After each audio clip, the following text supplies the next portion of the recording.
लोक नेहमी म्हणतात प्रत्येक यशस्वी पुरुषामागे एका स्त्रीचा हात असतो. पण कधी विचार केला आहे का?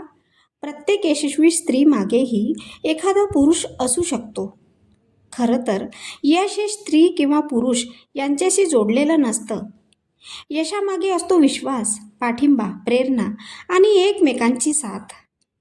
कधी आई मुलाला घडवते, तर कधी वडील मुलीला उंच भरारी घेण्याचं बळ देतात. कधी पत्नी पतीला साथ देते, तर कधी पती पत्नीच्या स्वप्नांना पंख देतो. म्हणून यशाच्या मागे स्त्री आहे की पुरुष हा प्रश्न नाही. प्रश्न आहे, तुमच्या प्रवासात तुमच्या पाठीशी कोण ठामपणे उभं राहिलं. कारण प्रत्येक यशस्वी व्यक्तीमागे कोणीतरी असतंच, जे त्यांच्यावर विश्वास ठेवतं. विचार आवडले असतील तर चॅनलला नक्की लाईक करा आणि सबस्क्राईब करायला विसरू नका. धन्यवाद.